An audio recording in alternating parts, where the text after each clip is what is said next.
since we said bye to the others in Nasha Town. Still no news about Rarer, though. Where could he have slunk off to? If only he was gone for good. But with all the trouble he stirred up before, there's no way we've seen the last of him. Hello! You must be the traveler in Paimon? Mr. Flint has been looking for you.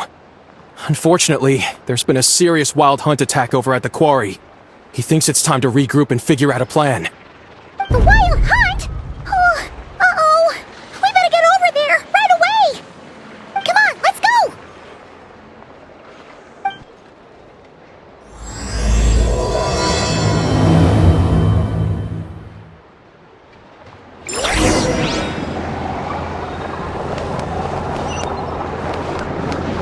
Fearless.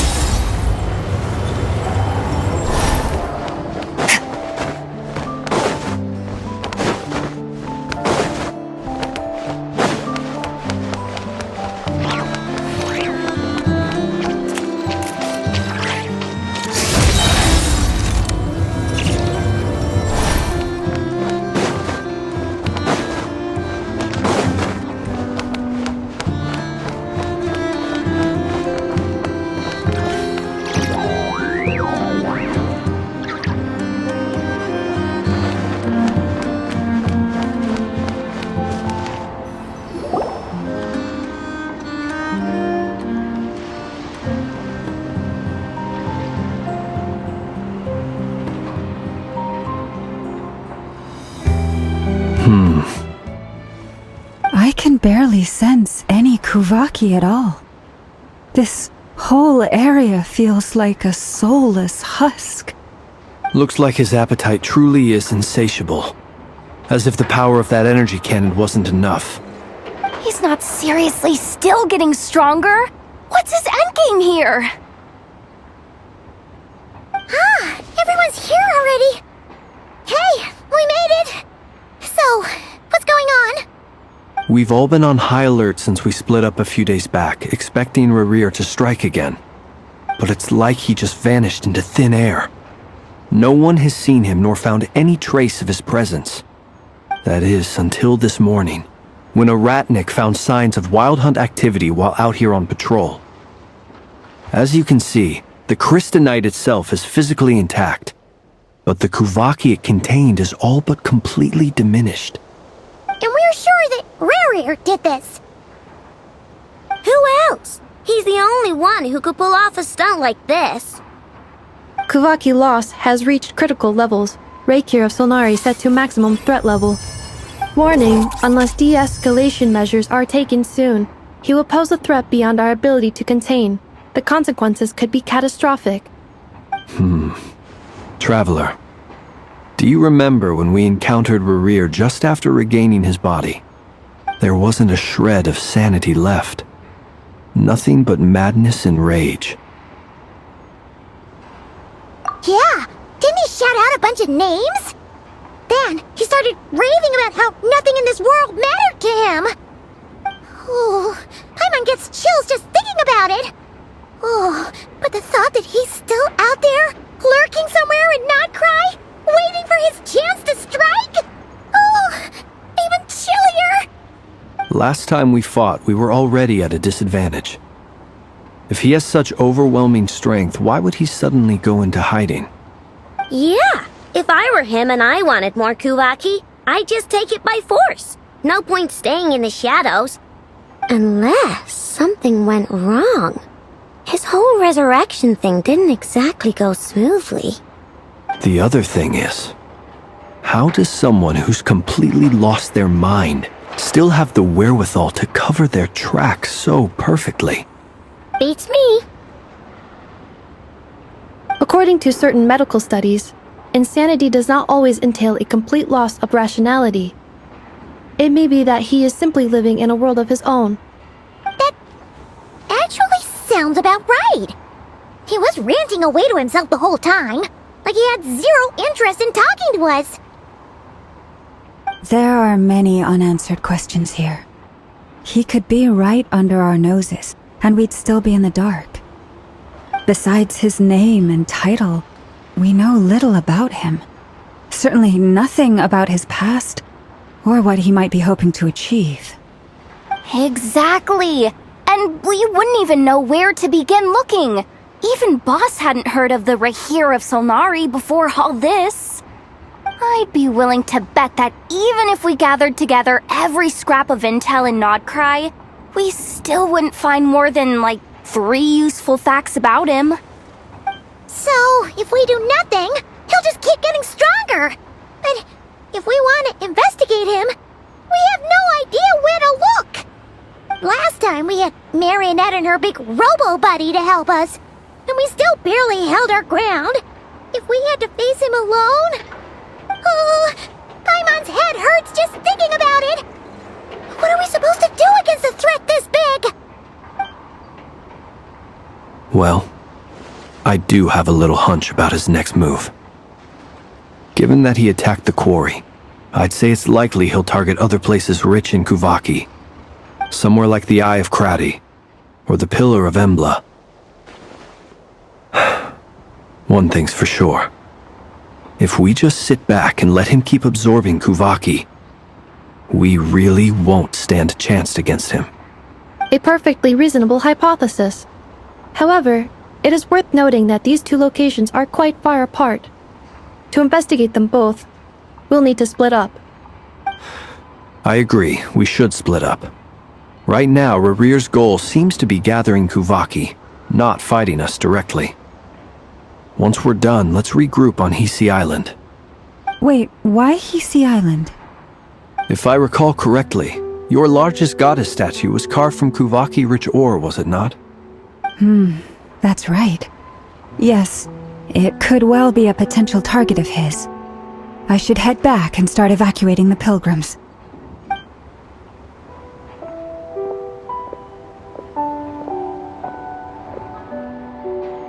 Splitting up's always gonna be risky. But I guess we don't have much choice, right? We're in a race against time here. And if we do run into Rarir, what then? That's when you follow the 3rd rule of treasure hunting. Run like the wind. Didn't you say the 3rd rule was go with the flow? I don't know. Did I?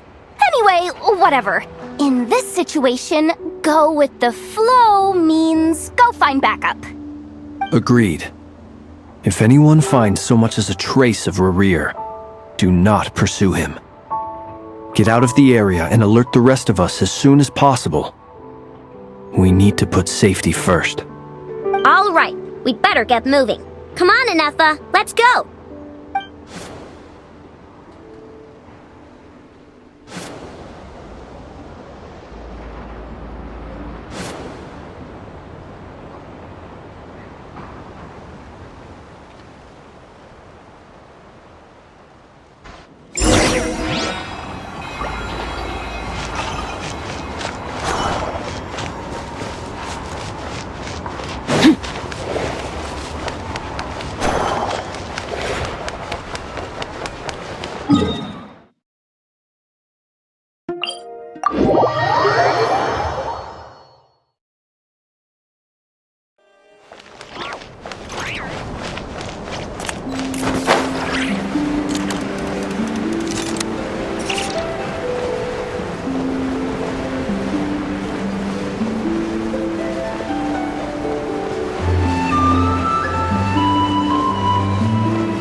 Any leads?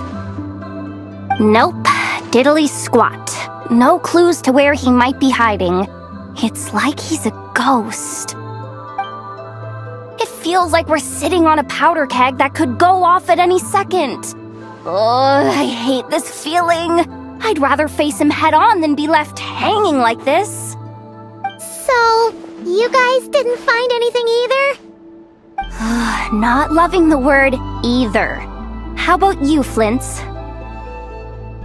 I questioned a few Ratniki and eventually narrowed my investigation down to one suspicious individual. But by the time I got to his place, he was already gone. Almost as if he knew someone was on to him. Either that, or he's just extremely cautious and doesn't stay in one place for long. He's been biding his time for a while now. The question is, where or what is his next target? No idea. Since regaining his body, he seems to have lost all interest in the fragment in my possession. If he did still want it, he's had plenty of chances to take it. All we can do now is hope that Ino and Anefa turn up some leads. Darn it, Rarir! If you've got the guts, come face me one-on-one! Wait, he's actually here? I didn't mean it! I swear! No, it's coming from Silver Moon Hall. The Lady Kutar might be in danger. Let's get over there! Quick!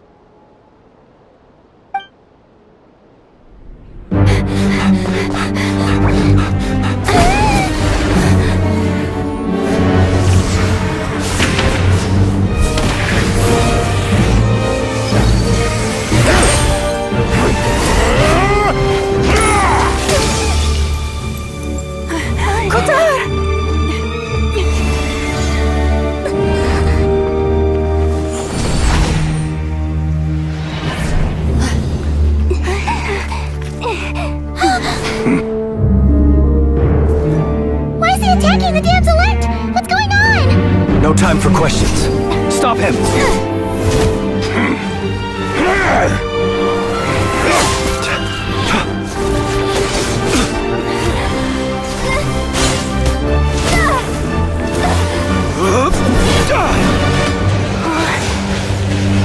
This is insane. Yehuda, get Kutar out of here! On it.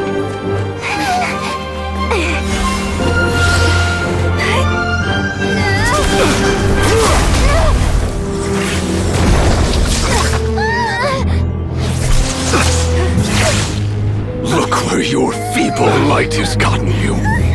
Now, you shall plunge into darkness. Felindus, soon, I will find a way. Watch out!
Barely made it out of there alive! What's that guy's deal? How'd he get so crazy strong? He's a threat to this entire nation. I doubt his strength could even be measured by conventional standards. I have a question. When me and Anefa showed up, we saw him chasing after this lady like he wanted her dead. What was that all about? We weren't there for the whole thing either. They were already duking it out by the time we arrived. Yeah, we didn't see how it all started. It all escalated so quickly, we had no choice but to step in. Kutar, can you shed any light on the situation? Kutar. Cross-checking database. I see. So you're the one that the Frost Moon Scions refer to as the Moon Goddess? Wait, she's the moon goddess? Oh, no wonder she looks just like all those statues. There are many reasons why people might worship the moon, and just as many why they might despise it. I've never met that person before, but there was no mistaking his deep-seated hostility towards me. Why he holds me in such contempt, I cannot say. But since he hunts the power of the moon, it's no surprise that I am a target. Kutar. There are many potential motives. For instance, you help the traveler escape his grasp. This could be his way of taking revenge. It is also possible that he covets the Kuvaki inside you and seeks to take it for his own. The list goes on.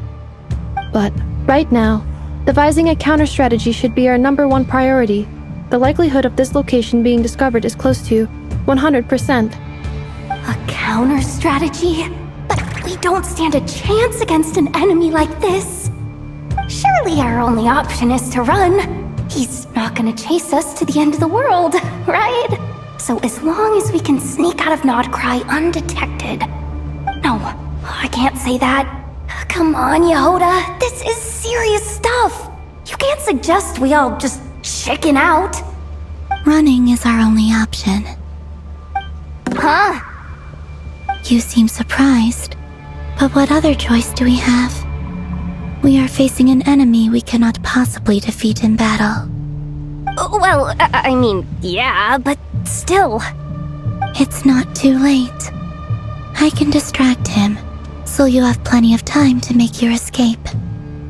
Wait, what? You're gonna act as bait? Doesn't that make sense? I'm the one he's after. There's no need for you to risk your necks on my behalf.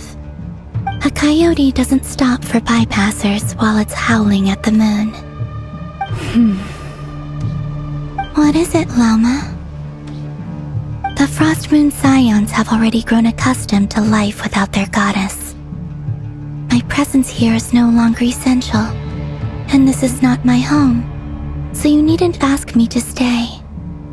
We can't just roll over and let him get away with this. That's not our style. Yeah, we can't just call it quits after everything we've been through together. Besides, she'd pretty much saved my life back there. If I just ditched her now, I'd never forgive myself. We can't overlook that you have saved our lives multiple times now. To talk of returning the favor would be a little crass for my liking. But suffice to say that we are friends, and friends look out for one another. River's true objective remains unclear. Even if we were to sacrifice Miss Kutar, there's no guarantee he would stop.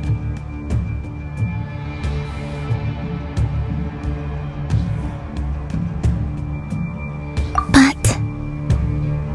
Kutar, I know why you left the Frost Moon Scions so long ago. It was because people started treating prayer as a form of trade. They would make self-centered wishes, force you to accept meaningless offerings in return, and then expect you to perform miracles for them, as if that were their entitlement. If it were me, I might have walked away too.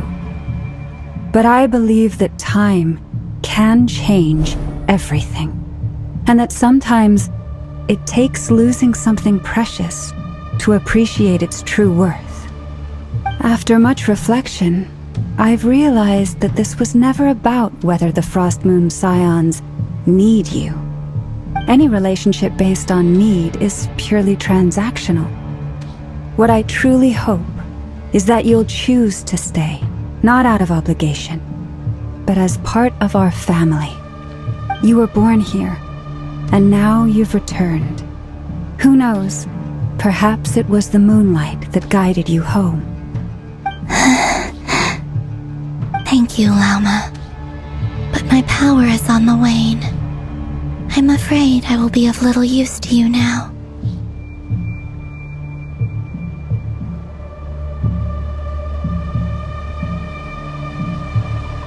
Very well then. I'll do as you say. Both times you saved us, we were transported across great distances in an instant. Is that one of your powers as the moon goddess? It is, but I find it very draining. I barely managed to pull it off just now, and it will be some time before I'm strong enough to do so again. Rejected by the world, my power is dwindling. Like a lake, cut off from its source, slowly shrinking away. Now, it has almost run dry. What do you mean, rejected by the world? The 3 moons belonged to the ancient bygone era in which they came into being. From the moment I was born, the world itself has been steadily sapping away at my strength.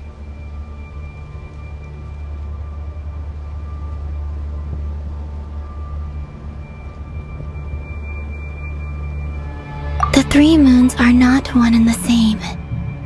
As the goddess of the Frost Moon, I cannot wield the powers of the other 2. Yet moonlight has a way of blending together. Each can reflect the other's glow. So when our fingers touched, I was able to restore my strength by drawing Kuvaki from the eternal moon's marrow. But this method of recovery is painfully slow. If only we could find the... It's the Wild Hunt! Even faster than we expected. We'll have to finish this conversation later. See how those Wild Hunt creatures are running away from us. They're likely just a scouting party, which means Rerir won't be far behind. Then what are we waiting for? Let's get the heck out of here!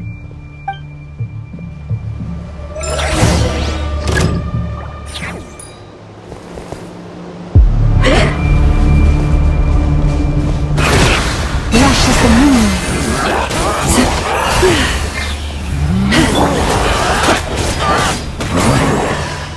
Be silent. Nightfall. They just keep coming! This is driving me nuts! Rerir's closing in on us. We need to pick up the pace. There's too many of them! And this time, we can't fall back on Kutar's help to escape! This goes on much longer. Rush attack! Chew on this! The night coming.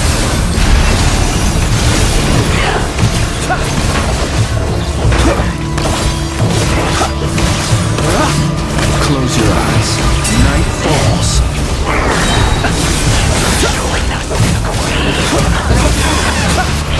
Are you quite feel the dark? Annihilation mode.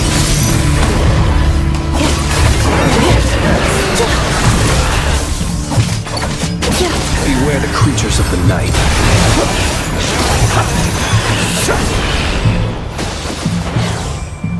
Be silent. Close your eyes. Look! The rainbow! Ultimatum protocol.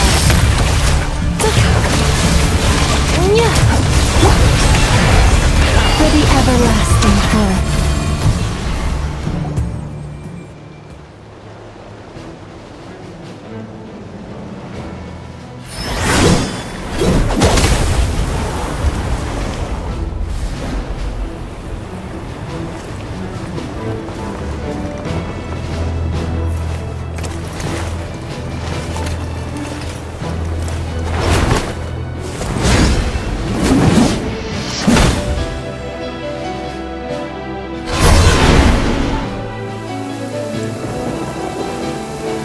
What's the matter? Bit off more than you could chew? How are you? Uncle Varka! You're back from Amsvartnir? Whoa! You're Varka? Grand Master of the Knights of Favonius? We could save the intros for later. Right now, let's get you all out of this hellhole. Follow me. I know somewhere you'll be safe. Oh, is that where I think it is? That's the one. Come on, move! There's no time to waste!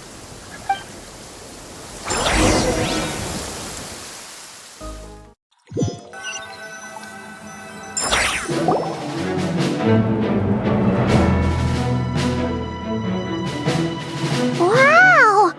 Where are we? This is so well hidden. Well, that goes without saying.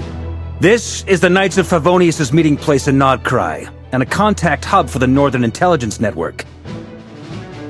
AKA, the black market of intel. No matter what faction you're with, it's the place to buy and sell information. Their headquarters are in Nodcry, but they've got contacts in every nation. As an expeditionary force on foreign soil, working with them has offered us the most effective way of getting our hands on reliable local intel. This is where we meet, so naturally, it's secure. Anyway, where were we? Folks from Nodcry should be pretty familiar with me by now, but I believe this is the first time we've met. Allow me to introduce myself. I am Varka, Knight of Boreas, and Grand Master of the Knights of Favonius. We've heard all about you. This meeting's been a long time coming. You look way younger than Paimon expected, but you definitely have that Grand Master vibe. Well, I'm no spring chicken. Just not showing my age yet. Definitely feeling some of that back pain today, though. Rushed back from Amsfartnir without a wink of sleep, only to get right into another fight with that freshly revived maniac. Another? You mean you fought him before? Yep. He wasn't nearly as strong back then, but he was still a formidable foe. I brought some of the knights along to give him a little surprise, but he saw us coming from a mile off. My squad took heavy injuries, and I barely made it out alive myself. We knew it might have been our last chance, so we staked everything on it. But still, it wasn't enough to stop him. I tried tracking him down afterwards, but he didn't leave a trace. Even in his unhinged mental state, he's as cautious as any trained operative. So, I decided to come find you. And as luck would have it, turned up to find you being ambushed by the Wild Hunt. The rest, you already know. Is that why he's been frantically absorbing Kuvaki these past few days? Because he sees you as a threat? Maybe I'm part of the equation, but even if I weren't, I'm sure he'd still be gathering power. He's clearly working up towards something. Note to self, Uncle Varka's strength rating officially upgraded. Guess it's my turn to ask questions now. So, what exactly has been happening in Nodcry? Why is the Wild Hunt returned in humanoid form? And why is it after you? That's a long story, but I'll try to make it quick.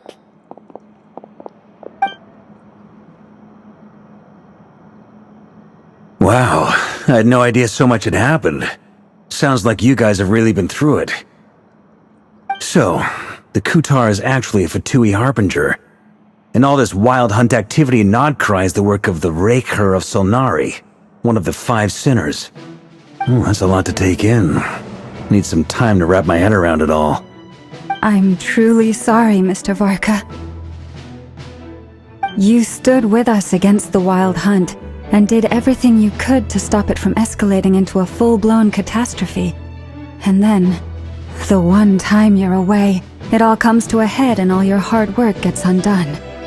You've got nothing to apologize for, Miss Moonchanter. You can plan 100 steps ahead and still slip up. That's just life. No one knows what tomorrow holds. You can't predict which way the wind will blow next. And, to be perfectly honest, I can't say I'm surprised. For all the times we've defeated the Wild Hunt in the past, we've never been able to completely wipe it out. Turns out, we were just delaying the inevitable. But now that a new variable has come into play, fate may well take a different course. A new variable? You mean us? Who else? And in a strange way, I think his resurgence might not be an entirely bad thing. The Wild Hunt is like an unrelenting force of nature, but Rerir is an individual with an agenda. He's gotta have a weak spot somewhere. That said, while I was explaining everything just now, some of the points that Mr. Flint's added caught my attention. You mean about our mystery ally? That's right. From what you've said, not only did they lead you straight to some key files, they also shielded Hisi Island from a lethal Kuvaki blast. I don't know who or what could pull something like that off. Heck, even Miss Columbina doesn't have a clue. I hadn't heard the story about those files. Would you mind repeating their titles for me? Wild Hunt Phenomena Log, a Nodkryan Ratnik's Field Journal, and Kuvaki Survey Log. Oh. No. Still doesn't ring a bell. Another dead end. Guess all we can do now is hope that our mystery ally keeps showing up when we most need them. Still, it's safest to assume they won't be intervening again. From here on out, we'll have to resolve this crisis by ourselves. Your intel also explains something else I've been wondering about. The reason I led my team to Amsfarnir was because we'd had reports about a possible source of the Wild Hunt showing up there. But once we looked into it, it turned out to be a red herring. I don't know who was behind it, but clearly, it served its purpose. I doubt it's by chance that he happened to make his comeback while my attention was diverted. And from everything you told me, it sounds like his scheming began well before his return. So maybe luring me away was all a part of his plan. But is it even possible that he orchestrated all of this by himself? The Moon Maiden and the Raker of Solnari. Nodcry of all places. The way everything is unfolding, it can't be a coincidence. So, what do we do now? Got any ideas? Right now, we've got at least 3 things to consider.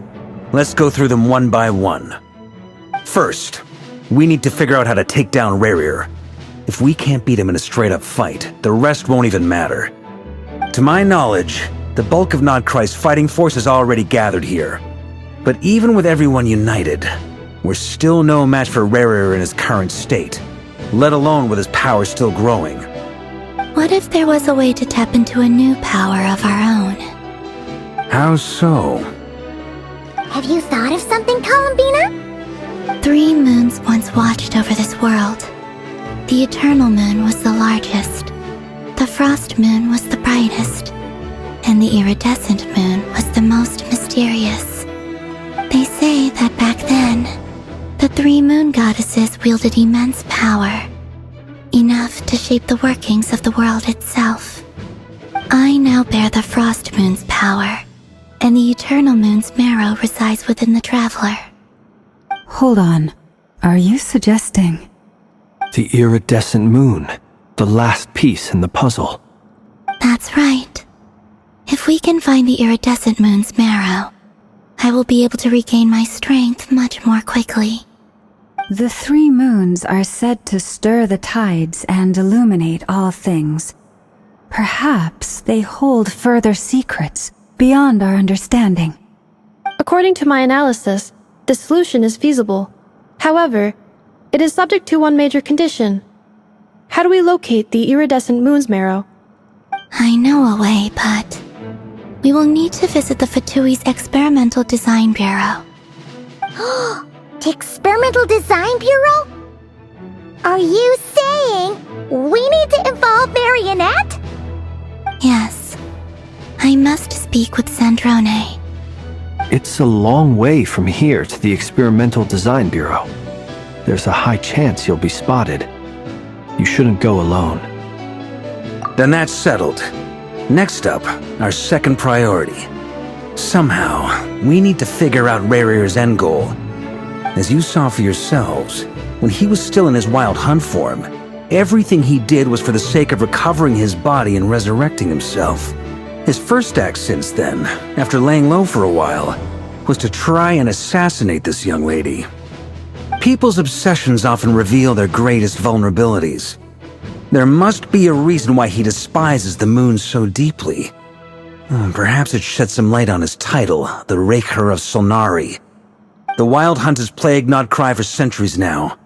If we want to stop it for good, we have to get to the root cause of what's driving it. It's true.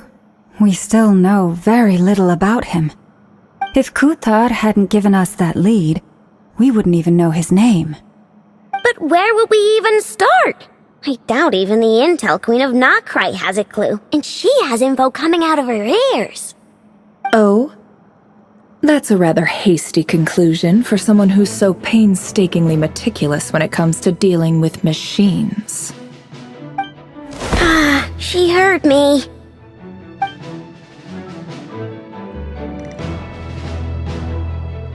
Boss!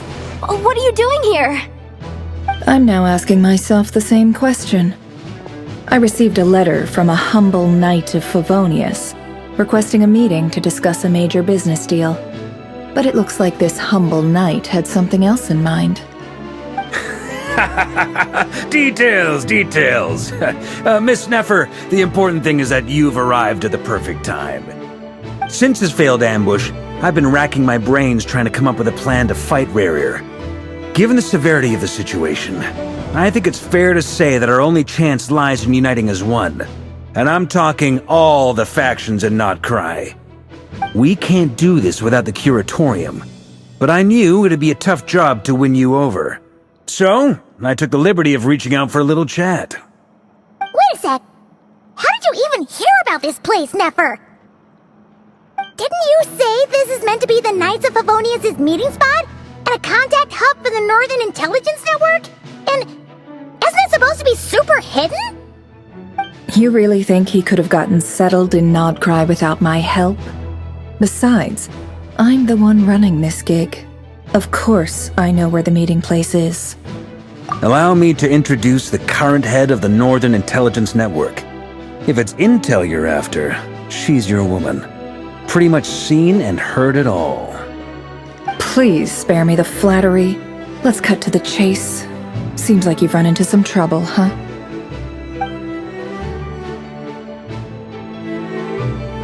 Well, this certainly qualifies as an unforeseen crisis.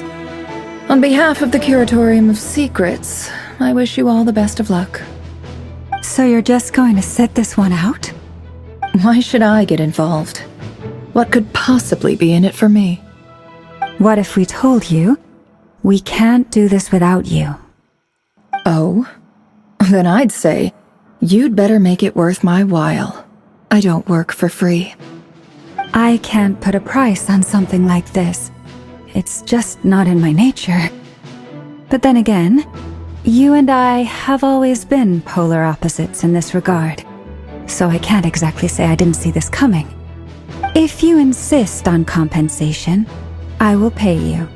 Consider this a formal commission. Sound fair? You just don't give up, do you? Too bad. I know you well enough to know you can't afford my prices. The riskier the job, the more it'll cost.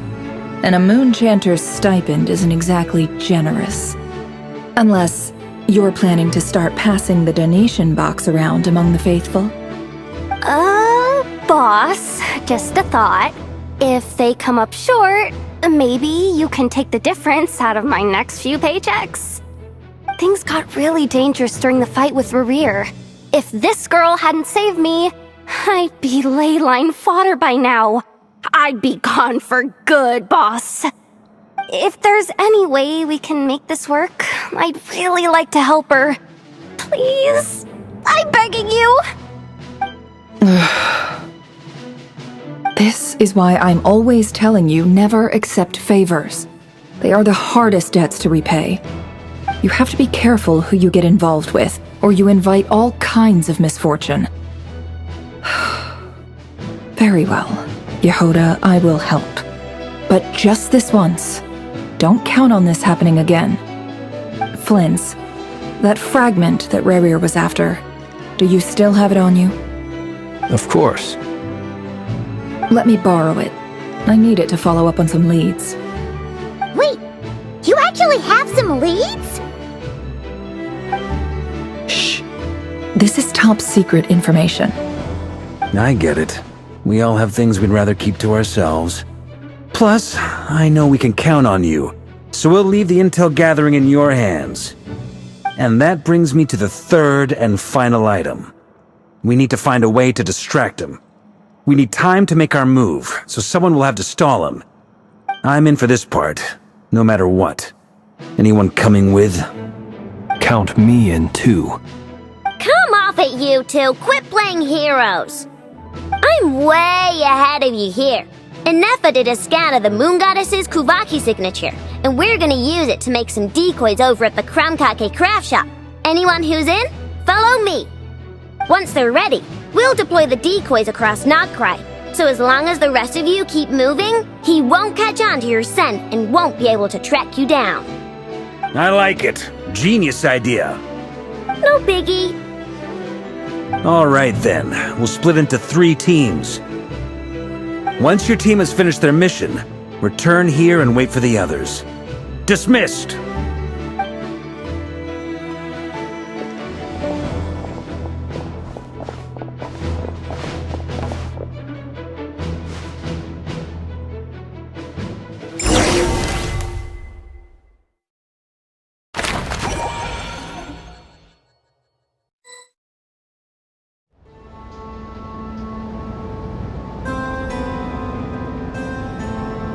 Lady Damselette. Wait. And you two? What are you doing at the Kuvaki Experimental Design Bureau? We've been doing our best to mind our own business lately. But if you're just gonna waltz up here like this, you're seriously pressing your luck. Don't blame us for doing what we have to. Huh! You really think that's gonna scare us off? We're not looking for any trouble. I just want to see Sandrone. Do I need to remind you that you're still a wanted fugitive for deserting us? Out of consideration for our former ties and the crisis we're all up against, we'll let you leave in one piece. But don't even think about trying to get inside. Let them in. But... Are you going to make me repeat that? No, my lady. Sandrone seems to be in a good mood. Must be maintenance day.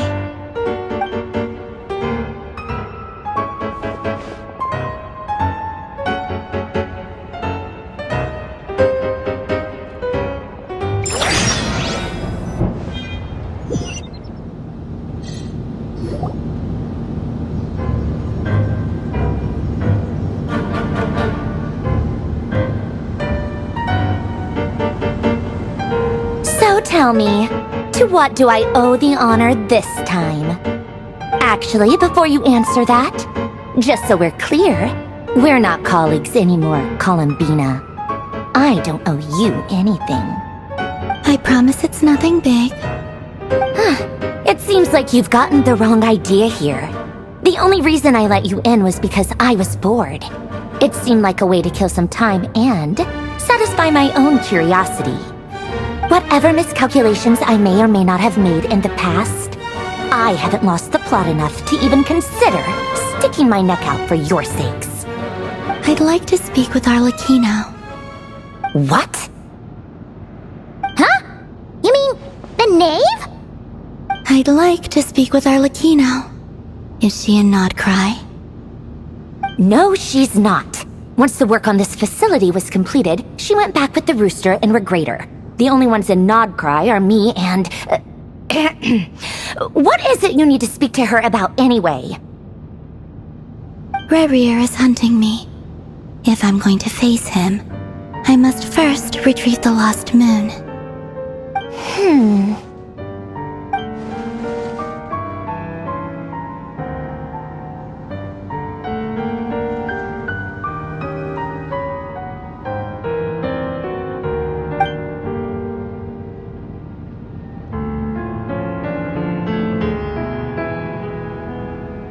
Is that a no, then? As if I need reminding. I was this close to settling things with him before someone decided to whisk me away to their weird little garden.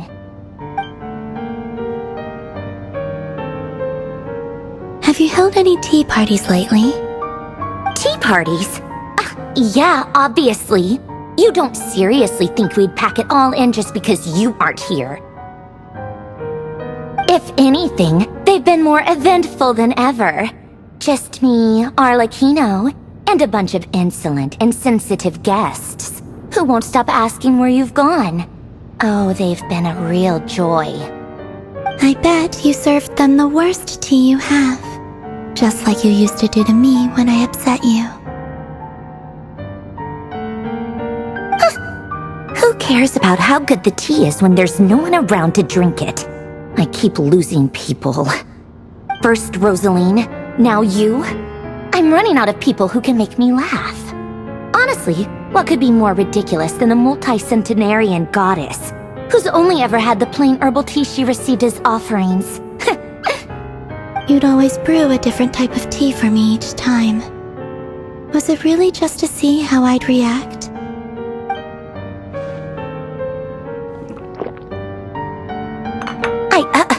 Well, duh. Why else? Watching you squirm was practically my only form of entertainment.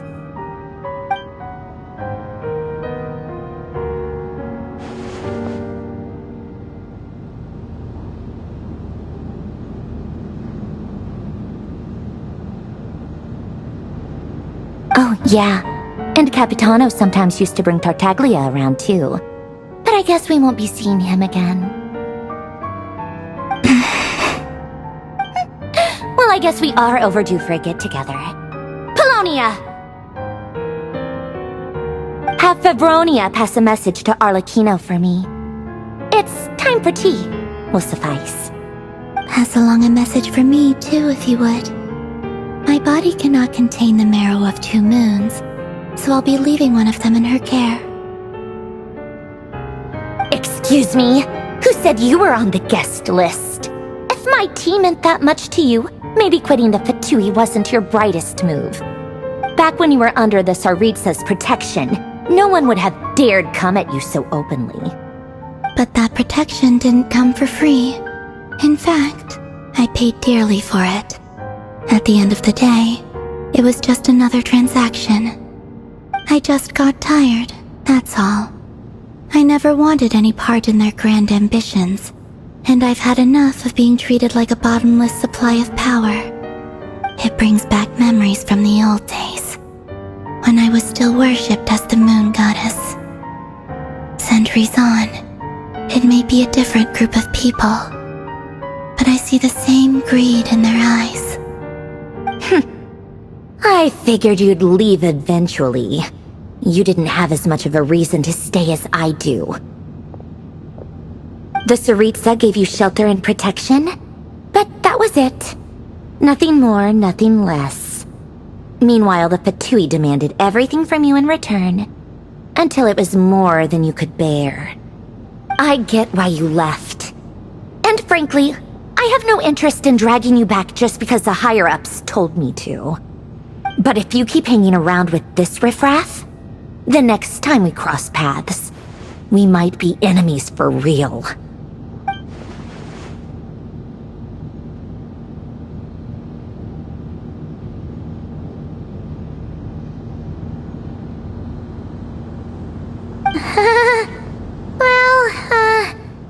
Guess that's our cue to leave? That might be your plan. But it sounds like someone else wants you to stay a little longer. Huh? What do you mean? Listen.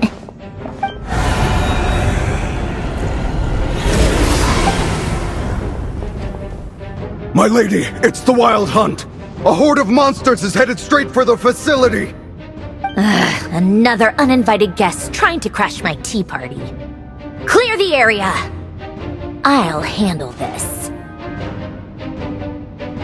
Wait, what? You want us to leave you here by yourself?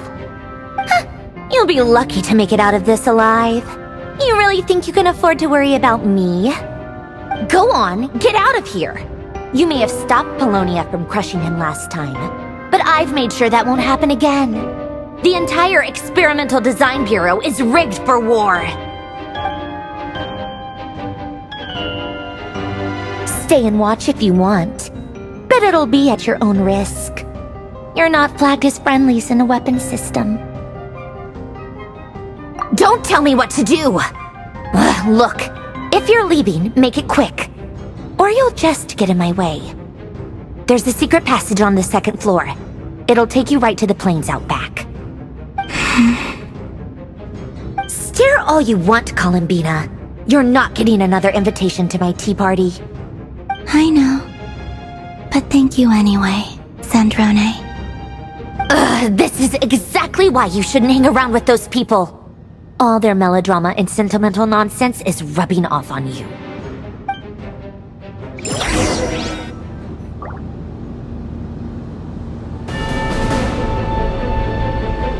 Come on then, Mr. Ray here.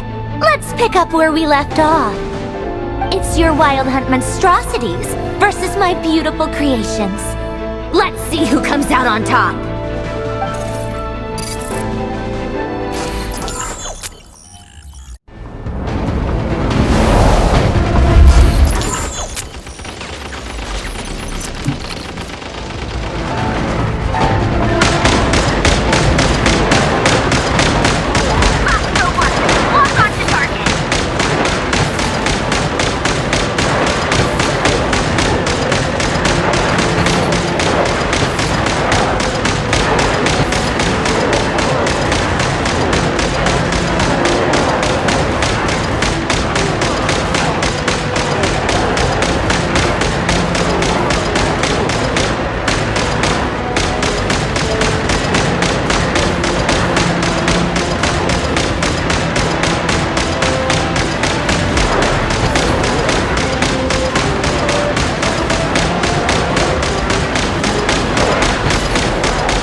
Polonia, get him!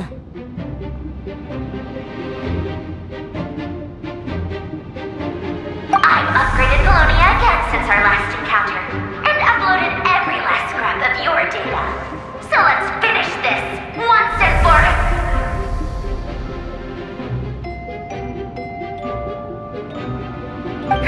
She's not here.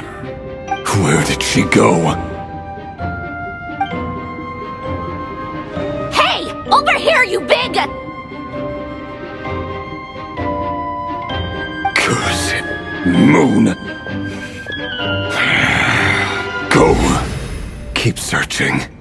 She cannot have gotten far.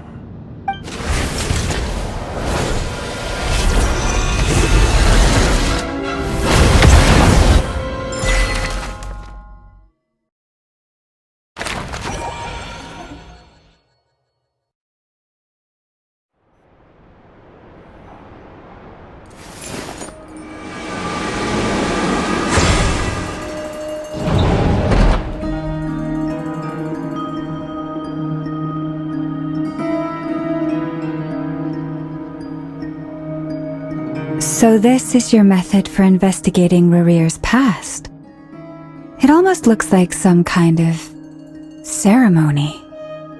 Good deduction. But it's quite a different affair from what you're used to with the Frost Moon Scions.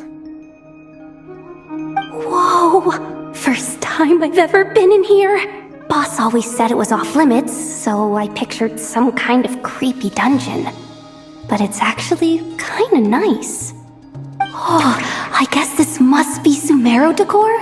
That's where Boss is from. And that nice shopkeeper who sold me my treasure compass.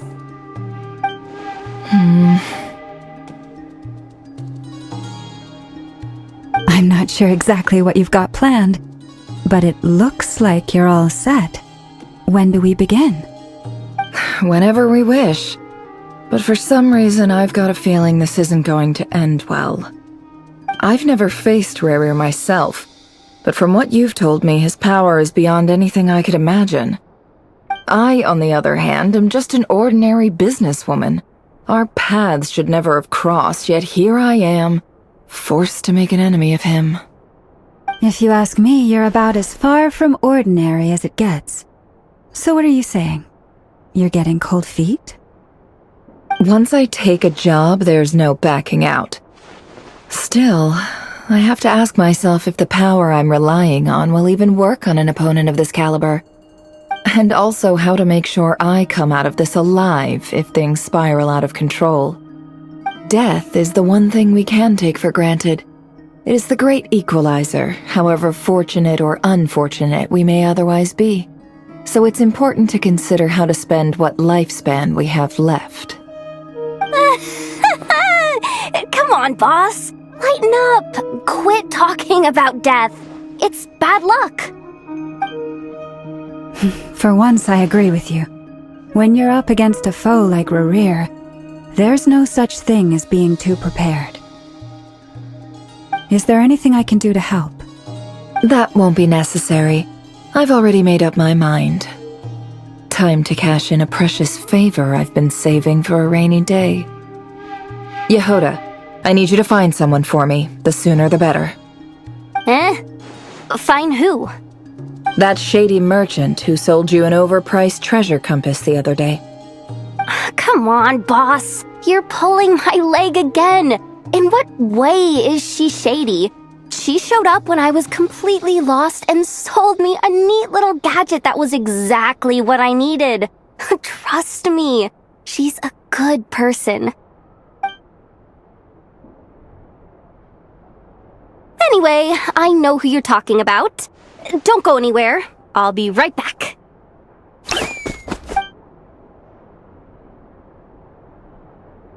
Quit grabbing me. I genuinely can't run any further.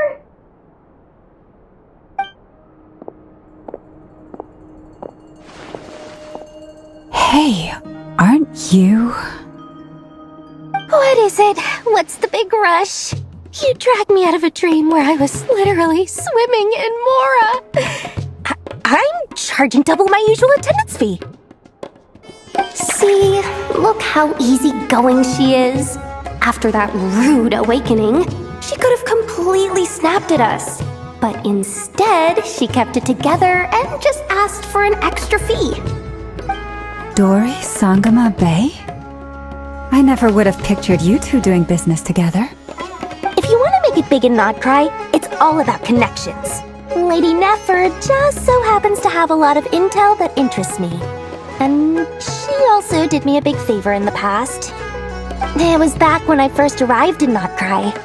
My trusty assistant, the genie in my lamp, had an adverse reaction to the Kuvaki and fainted. And when you know it, that's when I suddenly find myself in a life-or-death situation. Good thing my compatriot was there to swoop in and save the day. I've been giving her a 30% discount off all of my goods ever since. Now, so that no one here feels left out, I'm willing to extend a 20% discount to fellow friends of Boss Nefer. Plus, any other friends you send my way will enjoy 10% off. What can I say? The great Lord Sangama Bay is nothing if not generous. So, let me guess. You've run into some trouble? I've got everything you could possibly need, and the more you buy, the more you'll save. You guessed correctly. What have you got in the way of survival gear? The one type of gear I've never been short on. What are you looking for? A jetpack fresh from the Academia's labs? An ancient suit of armor dredged up from the bottom of the sea? At the very least, I need to know what kind of opponent you're dealing with here. If even you're worried about staying alive, it must be pretty serious. What if I told you it's someone with the power to bring a nation to its knees? Is that so? Then we really are talking top-shelf treasures. I don't have anything like that in stock right now. I'll have to ask my supplier.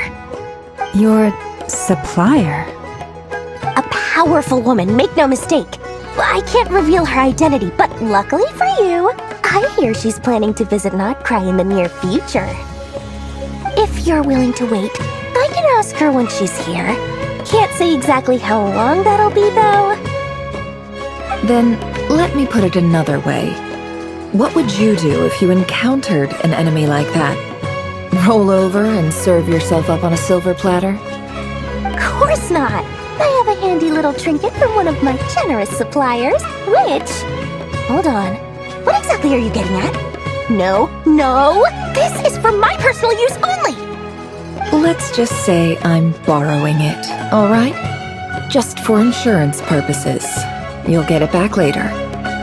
Favors are the worst kind of debt to owe, and now you've got a chance to repay one. A win-win situation, don't you think? Fine. You can borrow it for 5 days. No, make that 3. And for every extra hour after that, I'm charging you 1,000,000 mora. Deal?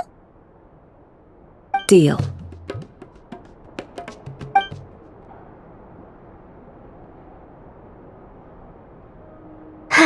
What a way to start the day.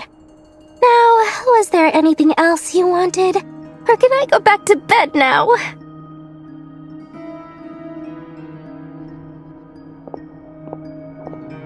That will be all. Take care now. Don't trip up on your way back, friend. See you later! You're my favorite shopkeeper.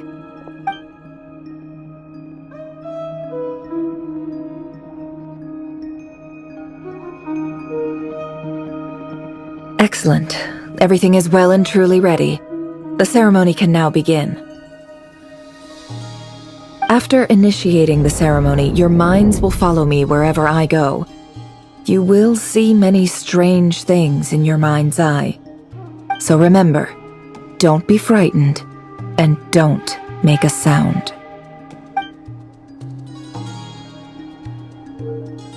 Now then, let us peer into the Raker of Solnari's past.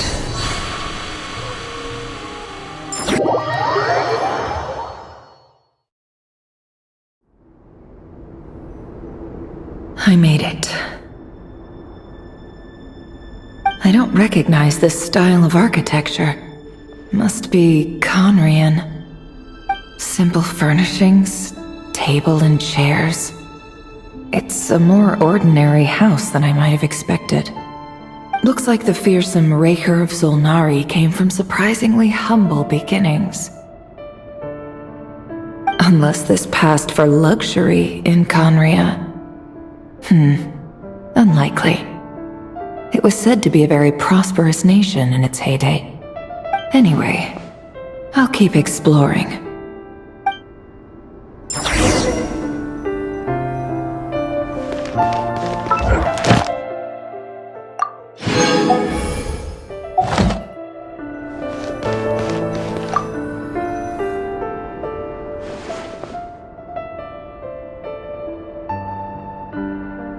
Hi, Rivier. Since you're working extra hours tonight, I thought I'd keep myself busy by checking out that new kebab shop. I've heard good things about their menu. I'll test it out, and if it's as good as everyone's saying, let's go back together sometime. P.S. New stash from the Universitas Magistrorum. I brought some goodies home. A few teacups and a pin rack. Hope you like them. They didn't sign their name, but they must have been close. Sounds like they were living together.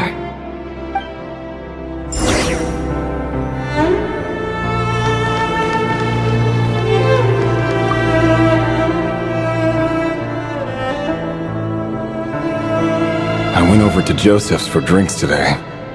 They have a fine collection, but I went alone. Felindis was tied up with something and couldn't make it. Joseph asked why I came alone, but I didn't really have an answer. He then went on to ask about other things.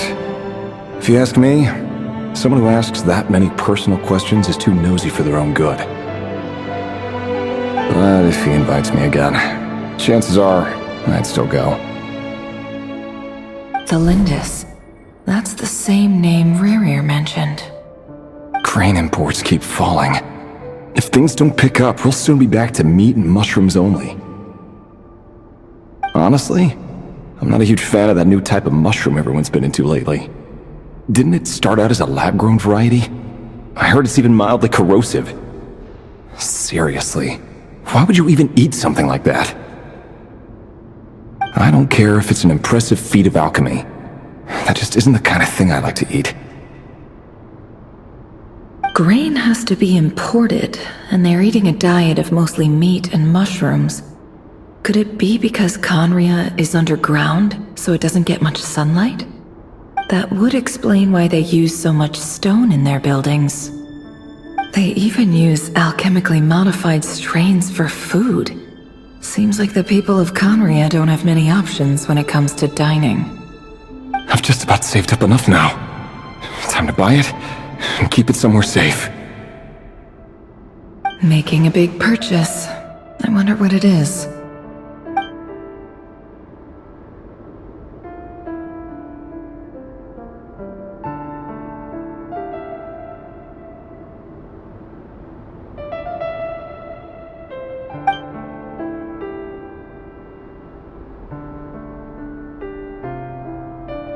He really is a professional. No wonder he's so good at covering his tracks. Despite what he's become, it seems like he's retained certain habits, at least in this regard.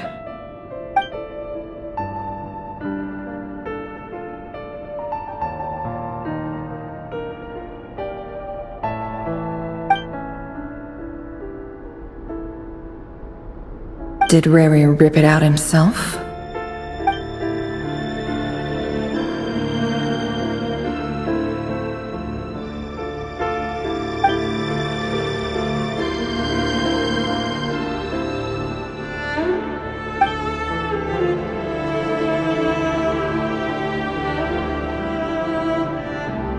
Before I met you, I was convinced that my heart was nothing more than a stagnant pool.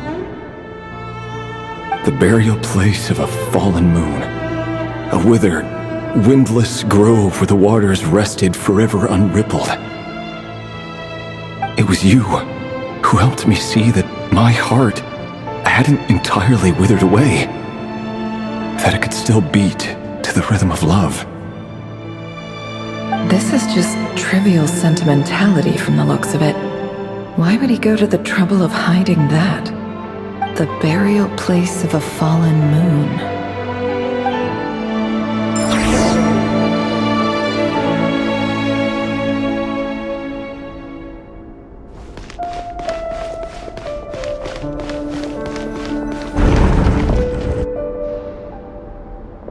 Reverie, over here. Dane! Oh, and, Vediflin here? What a surprise to see you here, sir. Hello there, Reverie. You need not address me so formally outside of court. He doesn't get that much free time, so I invited him over for a drink. Even the court prophet deserves a break every now and then, right? Well, I'm flattered. So, what are we discussing today? Hey, don't look at me. As far as I see it, we don't need an excuse to have a few drinks. Come on, don't give us that. Didn't you say you were about to pop the big question? How's that coming along? Who'd have thought the great Twilight Sword was an even greater gossip? I just didn't expect you to be the first one to settle down and get married, that's all. Yeah. If you told me that a few years ago, I wouldn't have believed you either. So, are you planning to come clean about your job then? I'm guessing you still haven't told her. Sure, I'll have to tell her at some point. But I'll need to pick the right time and place. To be honest, I have no idea how she'll take it. Come on, stop being such a pessimist. For all you know, she could be thrilled. I bet she'll be much more impressed by your actual job than the one she thinks you're doing now. A member of the King's Guard. Quite the cover story. Does the king himself even know? Of course he does. Anyway, enough about me. How have you been? Me?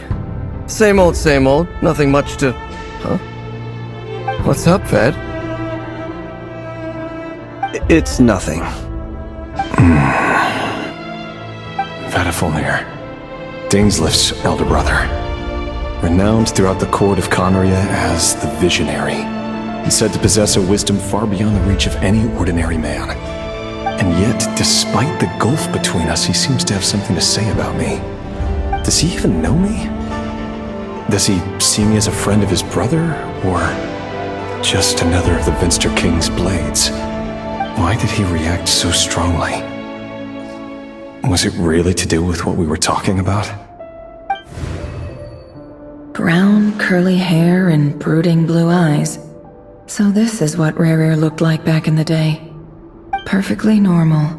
No different from anyone else. As frightening as this monster is in the present, there's something even more unsettling about seeing the human he used to be.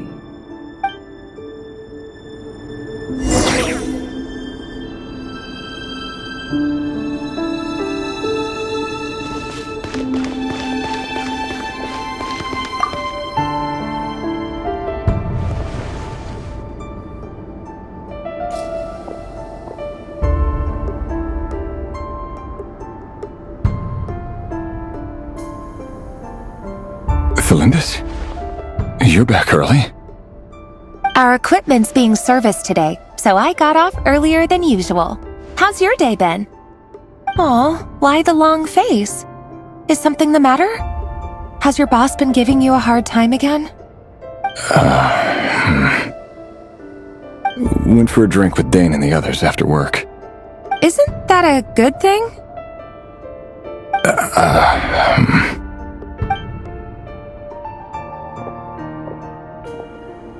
Vediflin showed up today, too. You know, Dainsleif's older brother. Ah, Mr. Vediflin. Yes, I've heard of him.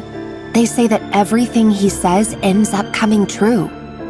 He overheard Dainsleif mention that I'd recently proposed, and seemed to have an issue with it.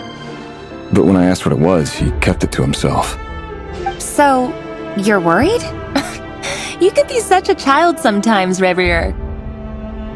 We're nobodies. Why would the visionary be concerned about us? I'm sure someone in his position has much bigger fish to fry. Maybe you're right. You worry too much, Rerir. We've been together for ages now, and everything's been going so well, has it not? You've even proposed to me. So, you do remember. Tell me then. What's your answer? Like I said, I need some time to decide. You can't just rush into things like this. We may be nobodies in the grand scheme of things, but if we want things to work out, we've still got to plan ahead. All right. Take your time. Just don't keep me waiting forever. Nobodies. Sounds about right. In the eyes of people like Vedalfnir and Dainsleif, what do we matter?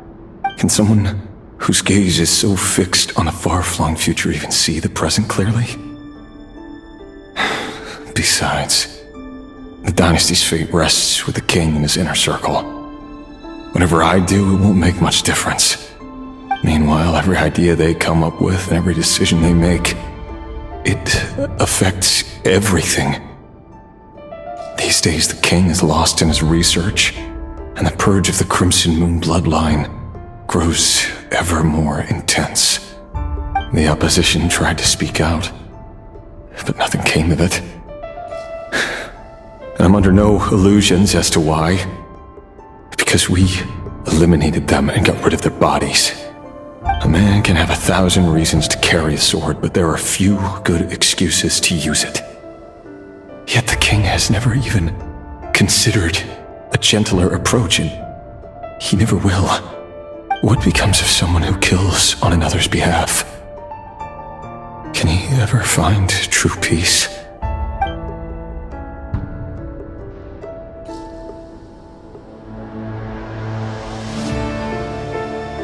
Thalendis,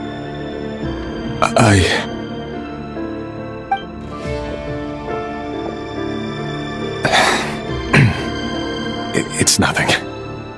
You were right. Fate has never smiled upon nobodies like us. But by the same token, it's unlikely to bear a grudge against us either.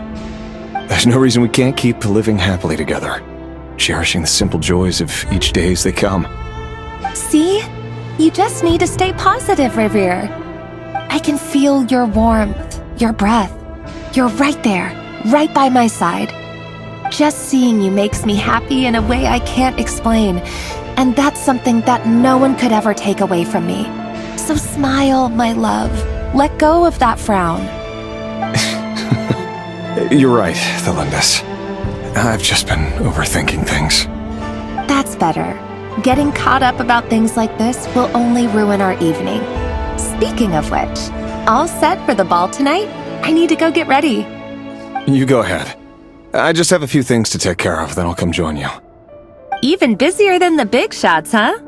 Fine, I'll go get started. But don't be late. If you keep me waiting too long, I won't be a happy bunny. Relax. I'll be there. Seriously, though, you drive a hard bargain. You're really gonna leave my proposal hanging and still expect me to take you to the ball? Well, that goes without saying. I already told everyone I'd be coming with a dance partner. Besides, they're two completely different things. Let's take it one thing at a time, all right? All right. White outfit it is. It seems like Rerir was deliberately hiding his ties to the intelligence services by giving the impression that he was just an ordinary member of the Vinster King's Guard. He clearly doesn't want his would-be fiancée to know about his other life. Then again, that's hardly surprising. People in the intelligence trade rarely do. Who'd have thought we were in the same line of work? Let's dig a little deeper.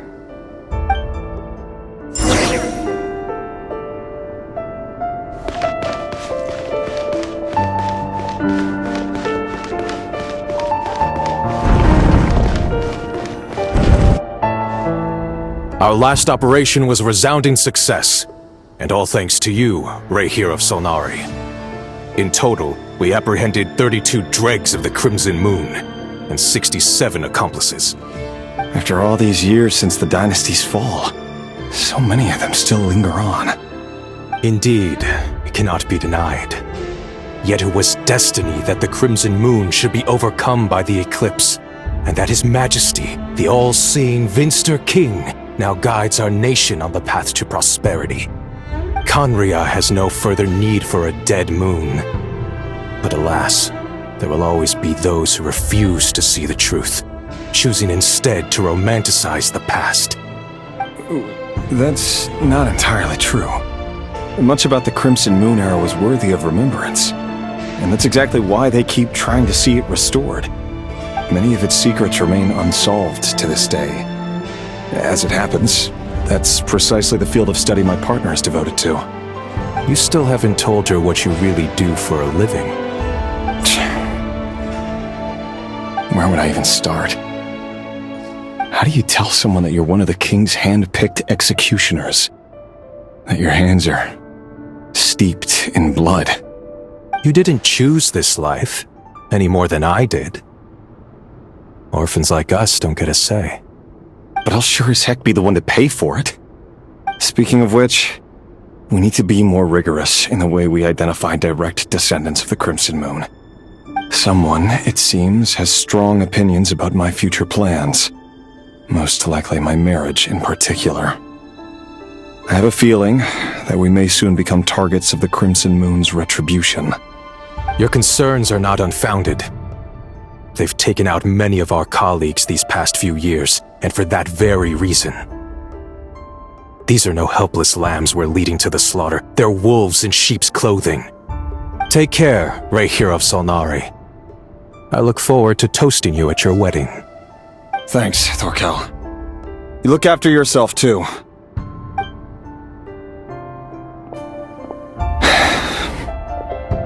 Thelindis, I never wanted to keep this from you. You're the last person I would ever want to lie to. But that's exactly why I can't tell you everything. There are things you shouldn't know. Things you cannot know. The moonlit dynasties are a thing of the past.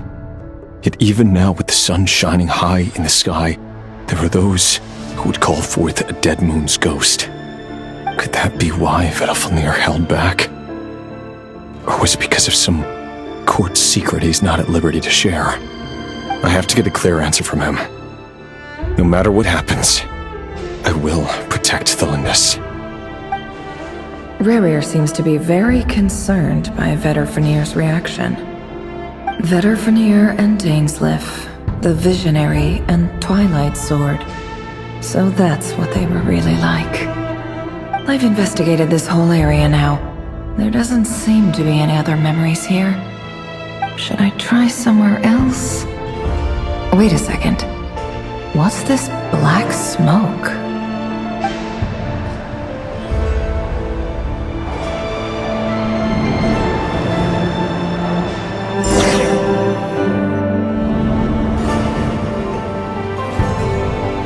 So, he's late after all. Just you wait, Rerir. You're in for it. Big time. Are you waiting for someone, ma'am? Could I tempt you into buying some flowers? Oh, sure. Pick me out a pretty bunch if you would. Thank you. But I'm afraid none of them are as pretty as you. For someone so young, you sure have a way with words, don't you? I'm only telling the truth. Look me in the eyes. You'll see I'm not lying. May we have a word in private? Who are you? And what do you want? It doesn't matter who I am. Too many of our kind have fallen lately, so I decided to take the risk of reaching out. Not long ago, the Ray here of Solnari led an assault on one of our strongholds. We suffered many casualties, and many who came to our aid lost their lives as well. Sorry, I don't know why you're telling me this. And I don't want to get involved. Wait, hear me out. This time we finally got a clear look at his face and learned his true identity. His name is Rarier, and he claims to be one of the King's guards. What did you say? A cruel irony, isn't it? The man you're set to marry leads a double life as a brutal executioner. But surely, you must have caught a whiff of the blood on his hands. Why are you telling me all of this now? Simple. It's because... How strange. Rarier was nowhere to be seen in that memory. It clearly belonged to Thalindis. Rarier couldn't possibly know what happened if he wasn't even there. Why would her memories appear in his fragment? The ceremony won't last much longer. I think it's time to call it a day.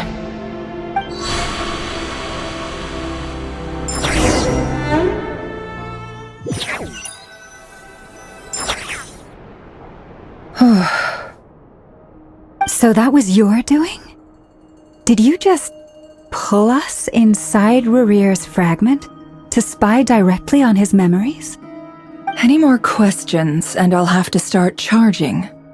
I had no idea you could do that, boss!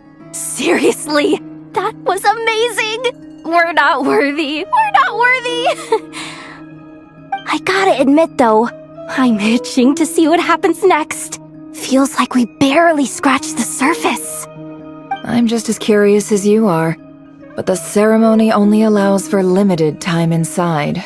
That's all we can see for now. Luckily, we managed to learn quite a lot. So far, so good. I just hope the others are doing okay too. Especially the group with the Traveler. Their mission is a risky one. Let's hope it's all going smoothly. If you're worried about them, go see how they're doing. If I know boss, she's gonna need some time to write up all the details and make sure it's all coherent. I'll stay behind to lend a hand, but feel free to head back and meet up with the others.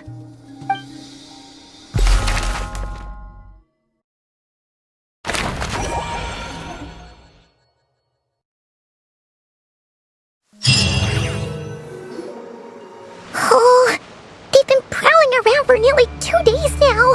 These things just won't quit. Oh, they might not have seen us yet, but them constantly sweeping the area, our way out is completely blocked.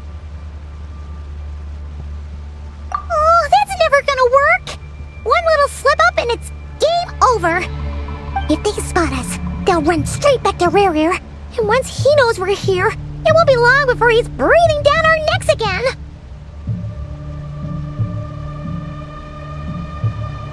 Oh, guess you're right. All right, time to zip it.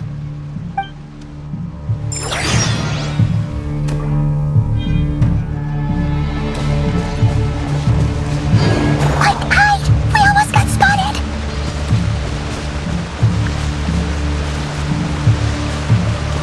Phew, that was a close call.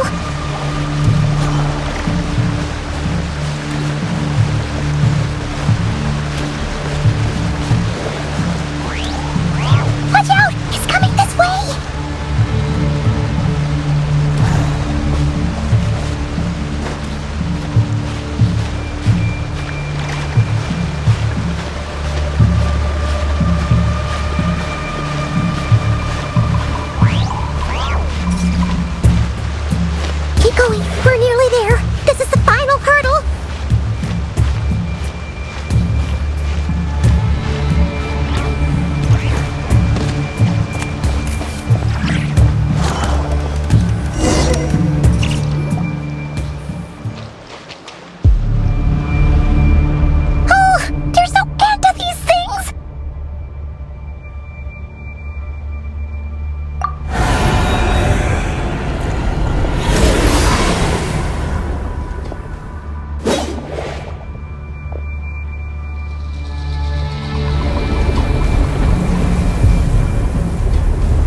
You look weak, Columbina.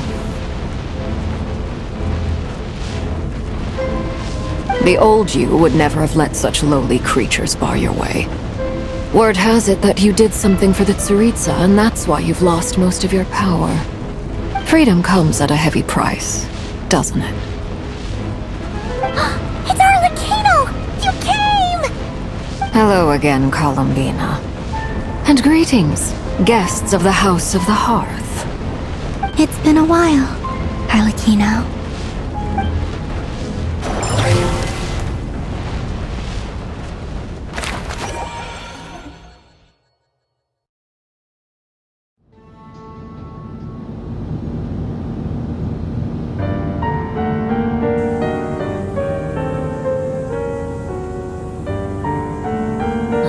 Stupid right here of stupid Solnari. Ugh, whatever. I've got all the data I need. Next time we meet, you're finished.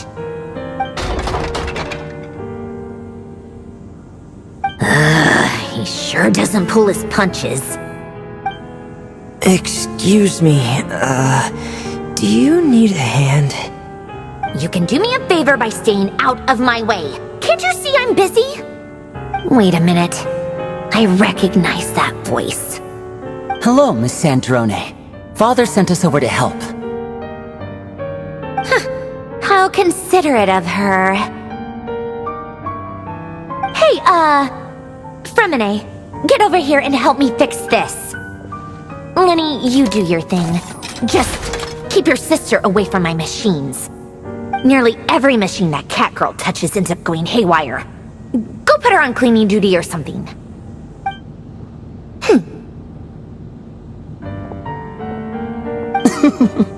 Then let's start downstairs. Fremine, we'll leave this place to you. You've got it. Wait a second. Pretty sure there's still some tea in the cupboard. If you want some, you'll have to make it yourselves.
It's a relief to see you all made it back in one piece.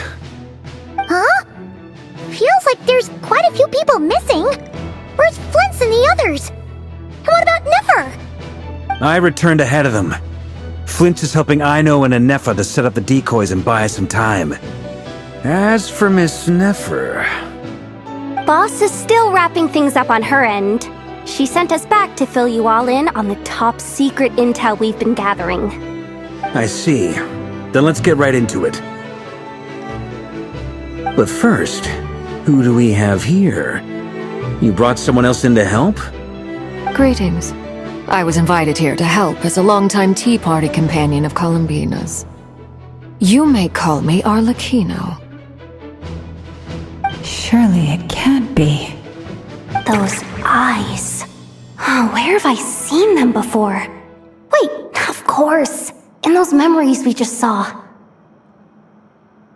The only Arlecchino I know is the fourth of the Fatui Harbingers. So either you share a pretty uncommon name, or you're more than just a Tea Party buddy. You're well informed, Grandmaster. A man from Mondstadt living all the way out here in Nodcry, and yet the people and affairs of Snezhnaya seem to hold a special place in your heart. Oh, the feeling's mutual. Sounds like you know all about who I am, too. A Fatui Harbinger. The atmosphere in here just got really tense. Guess we can't just start trusting Fatui Harbingers, even at a time like this. I must admit, though, I'm a little curious. Seeing as the moon goddess no longer belongs to the Fatui, what makes you so willing to put your neck on the line here? Nor does Nodcry belong to Mondstadt, Mr. Varka. Yet still, you're fighting for it all the same. Things don't always have to have a tangible payoff. Sometimes, stopping things from spiraling out of control is a higher priority than chasing the spoils of victory. Of course, I can't say there's nothing in it for me at all. But that's between Columbina and myself. Forgive me. I don't mean to doubt you. It's just that the Fatui really have been the source of many of our troubles. We have our own way of doing things here in Nodcry. But ever since they arrived, the Fatui have treated us with nothing but hostility. I know there's been a lot of bad blood between us in the past. I've done my utmost to avoid friction whenever I could. But sometimes fundamental conflicts of interest simply can't be settled amicably. That's why I'm here solely in a personal capacity. This has nothing to do with the Fatui. As a gesture of good faith, I'll be frank. I can help Columbina track down the iridescent moon's marrow, which will help her restore more of her power. Anyway, what else is on the agenda? Let's begin. She says she'll be frank, then completely skips over the details. Looks like she doesn't want to give away too many secrets after all. But she clearly wants to change the subject. It'd be awkward if I tried to bring it up again now. I guess we'll just have to go along with it. She's the fourth of the Fatui Harbingers after all. One look and you can tell she's not someone you'd want to mess with.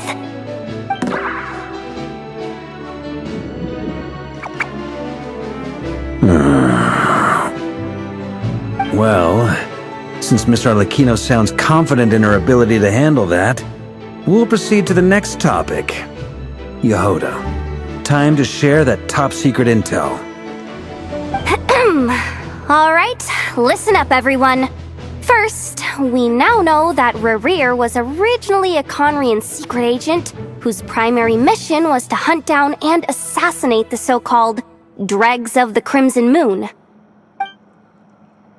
The Dregs of the Crimson Moon? Mm-hmm.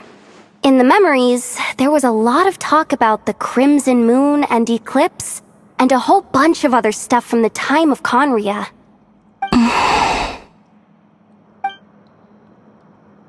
To my knowledge, those were the names of two different Conrian dynasties.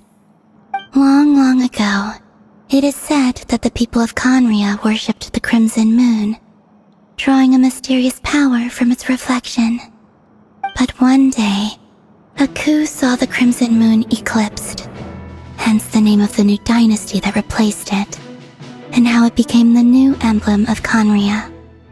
Still, long after the Crimson Moon dynasty had fallen, the last ruler of the Eclipse dynasty, the Vinster King, still coveted the secrets it left behind.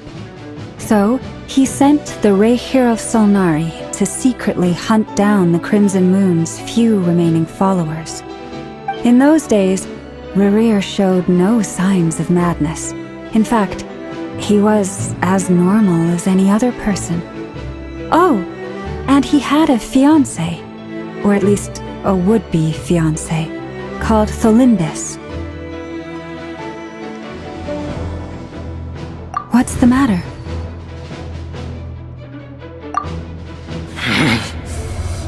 Verfnir, Freindaughter, Flinders.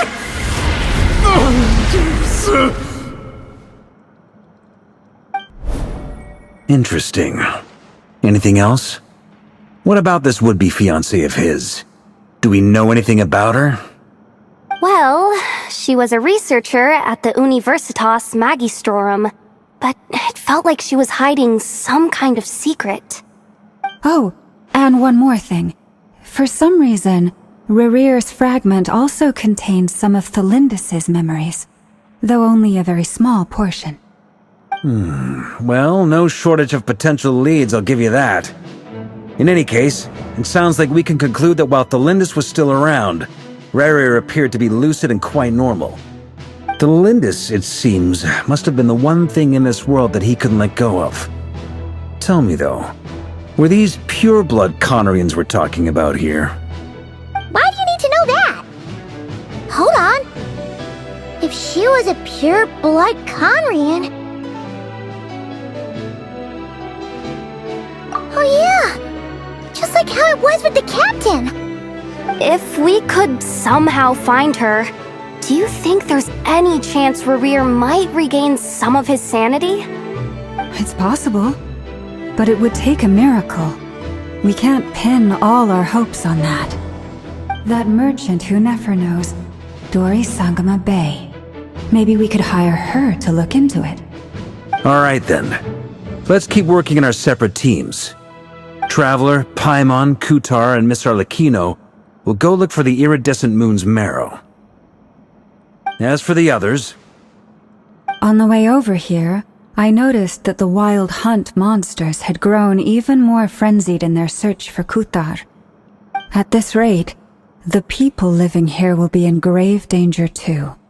So I'm thinking of gathering together some of our followers to go wipe them out.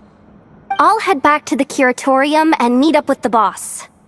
Feels good knowing we've all got something to be getting on with. Given that the Wild Hunt has been a lot more active lately, the Lightkeepers have likely begun their own operations too. If that is the case, someone will need to pass the news on to Flint's. I'll hold the fort for now, then discuss our next move with Flint's, Aino, and Anefa when they get back. Alright then. Well, the clock's ticking. If that's everything, we'll be on our way. We'd better get moving too. We'll try to buy you as much time as we can. Relax. Just do your thing. I decided to call in some backup since things are getting so hairy. Our reinforcements should be here any minute now. Stay safe, everyone. Dismissed.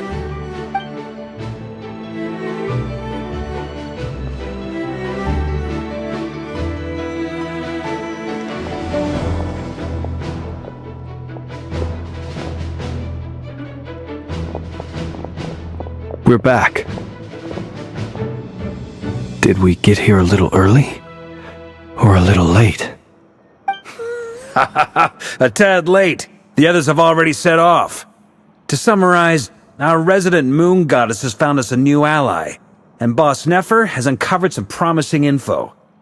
Everything going smoothly on your end? Not great. I don't know how long we can stall them for. The decoys are getting taken out way faster than we imagined. I'm gonna make some more later, but I need a timeout first. I'm so tired right now. Oh, right! Inefa, could you fill in Uncle Varka on what we just discussed with Flint's? Sure. Uncle Varka, you previously told us about how when you went to investigate a source of the Wild Hunt in Amsvartnir, you discovered that it was just a diversion. But according to Flint's intel, several outbreaks of the Wild Hunt had already occurred in Nodcry in the period leading up to that. That was before Rerear had regained his body, when he was far from regaining his full strength. In other words, in theory at least, he still lacked the means to act in two places at once. Flint's, with everything that's been happening, the Lightkeepers across Nodcry are rallying to fight back against the Wild Hunt. They're gonna need your help. I know, I'm sure you're capable of coming up with something far more effective than decoys. But for now, you should stay here and get some rest. Anefa and I will head back over to Amsvartnir to see if there's anything I missed. I told you Uncle Varka would say that, didn't I? A deal's a deal. Not a word about my snack intake for the next week. Database updated. Reliability of Aino's predictions increased. What does that mean? They were betting on how you'd respond after hearing their intel. It's the obvious choice, isn't it? That's hardly worth betting on. We already decided that Anefa should go investigate the situation over at Amsfartnir on her own. You might as well stay here and keep watch. Someone needs to hang back and oversee our strategy meetings. And besides, you still haven't fully recovered from ambushing Rerir.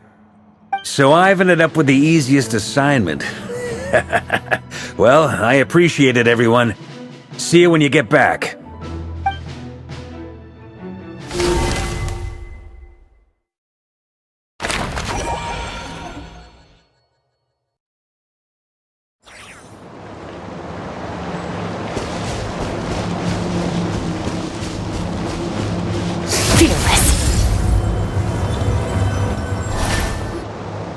Here, this will serve as a good spot to cross over. Arlecchino, hold up a second! Since you brought us all this way, would you mind telling us what you've got planned? We still haven't got the slightest idea what's going on here. And if even Columbina doesn't know where the iridescent moon's marrow is, how do you? Simple. Because I am an inheritor of the royal bloodline of the Crimson Moon, and one of the last surviving embers of the Two Worlds' flames. Huh? Are you serious? Isn't you're a descendant of that Crimson Moon dynasty we were just talking about? The one from ancient Conria?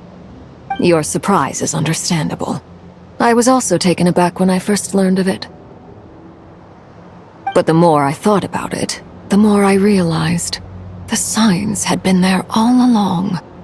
When I was young, I discovered I could wield a very special kind of fire.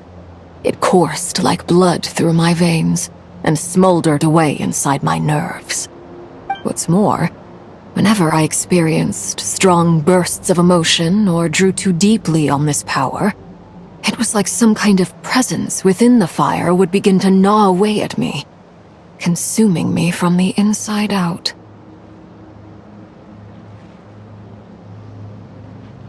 Exactly. That is why my hands are like this, too.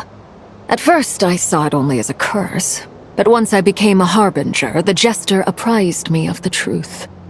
Together with my own investigations over the past few years, there are several things that I have gradually come to understand. For instance, take the so-called Crimson Moon. In truth, it is nothing more than the shattered remnants of the iridescent moon, fused with the abyss to prolong its lifespan. Since this blood flame was bestowed upon me by the Crimson Moon, it is a fusion of the iridescent moon's former power and the corruption of the abyss. You all understand the nature of the abyss well enough. I draw upon its power, and in return, it hungers for my soul. This strange blackness is the mark of corruption it has left behind.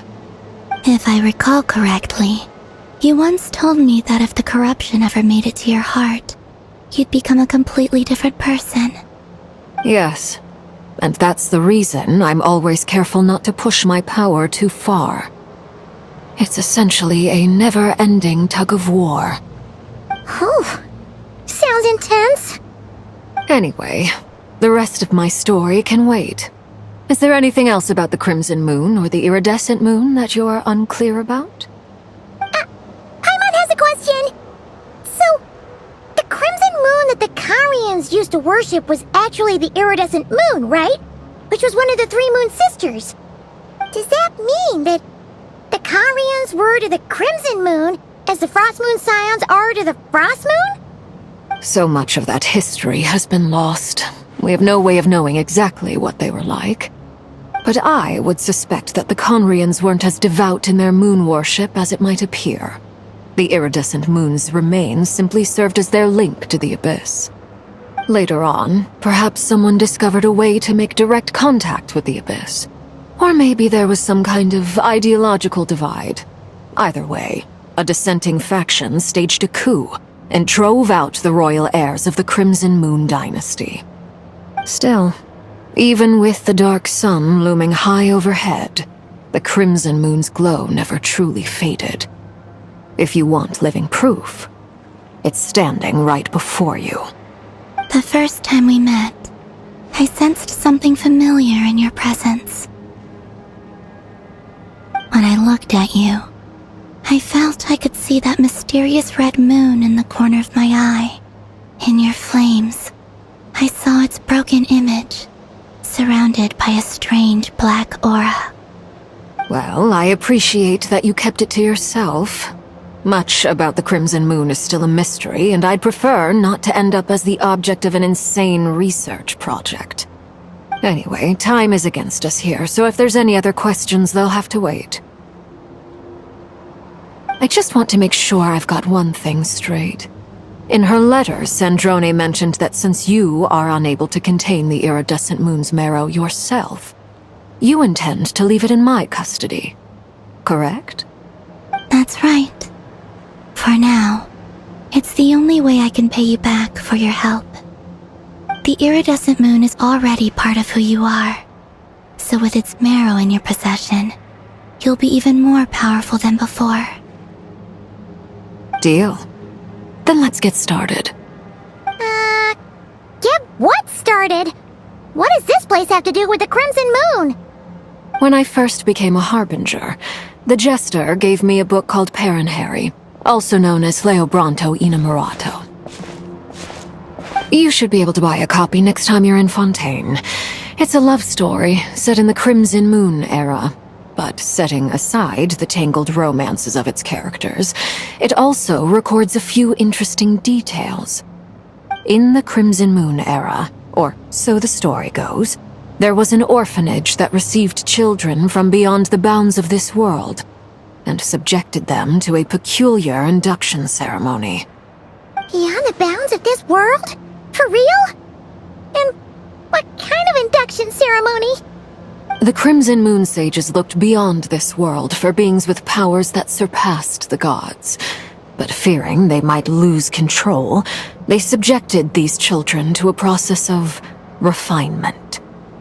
They made these children crawl up a fireplace and kept asking them, "Have you died? Did you see it?" Until they finally admitted to having died and seen a crimson moon. The adults embraced the children who passed the ritual, telling them, "Within the fireplace, you have traversed the flames between two worlds. Here and now, you are born anew."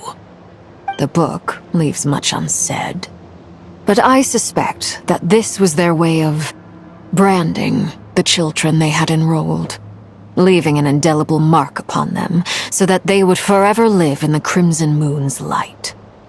That explains why I can't sense the Crimson Moon's marrow in this world.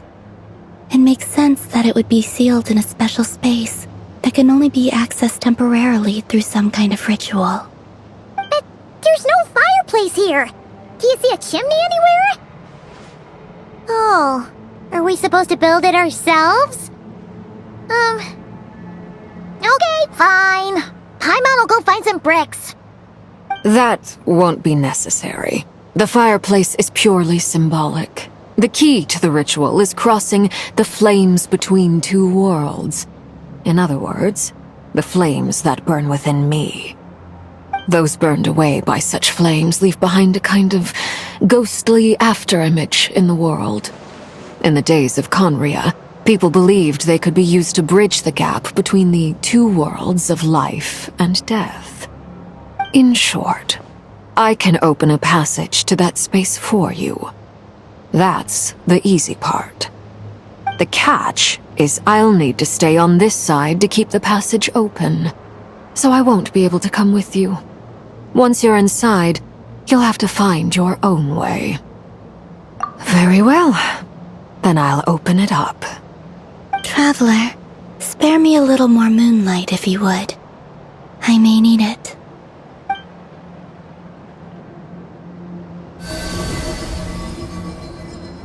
Thank you. I feel like I've recovered some of my strength now. It should be enough to move us across short distances and confront whatever dangers might await.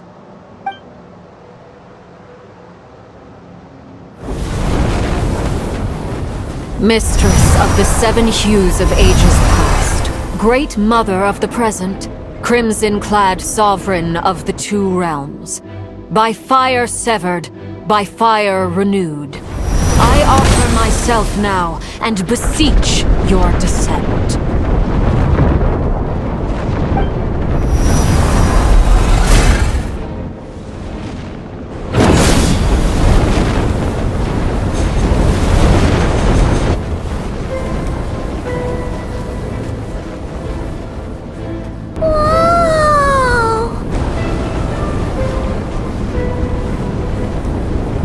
One word of advice. As you're crossing over, no matter what voices you hear, do not answer. Got it! I sense a sinister gloom inside, but also the familiar light of the moon. I feel that I am about to meet an old friend who has changed beyond all recognition. All right, let's go.